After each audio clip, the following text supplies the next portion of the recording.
Hallelujah, praise the lord. ఎలా ఉన్నారు? ప్రభువు నామమున మీ అందరికి వందనాలు. చూడండి, మన జీవితంలో కదా మనము నడిచే కొన్ని ఇప్పటికీ నువ్వు కన్ఫ్యూజన్ స్టేట్లో ఉన్నావేమో. ఏంటి, నా లైఫ్ సెటిల్ అవుతుందా? నేను చేసే పాత్, నేను ఎటైతే నడుస్తున్నానో అది నన్ను కరెక్ట్ వేకి లీడ్ చేస్తుందా లేదా? అసలు ఏంటి, నా లైఫ్ ముందుకెళ్తుందా లేదా? అర్థం కాని కన్ఫ్యూజన్లో ఉన్నావా? అయితే ఈరోజు దేవుడు నీతో ఒక మంచి విషయం, అవునా, ఏంటిదనంటే నువ్వు ఉన్న పరిస్థితిని ఆయన ఎరుగున్నాడంట.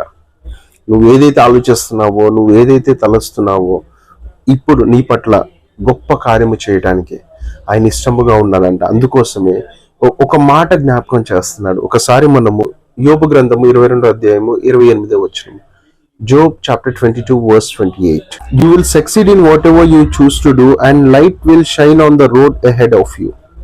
మరియు నీవు దేనినైనా యోచన చేయగా అది నీకు స్థిరపరచబడును, నీ మార్గముల మీద వెలుగు ప్రకాశించును.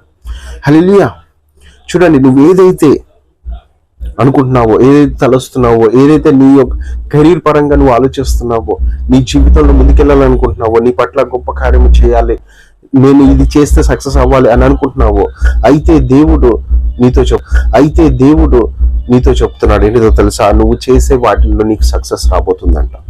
నువ్వు నిరుత్సాహపడకు, దుఃఖపడకు, దేని గురించి ఆలోచించకు. ఆయన నీ పట్ల గొప్ప కార్యం చేసి నీ పట్ల అనేక మేలులతో నింపివేయబోతున్నాడంట.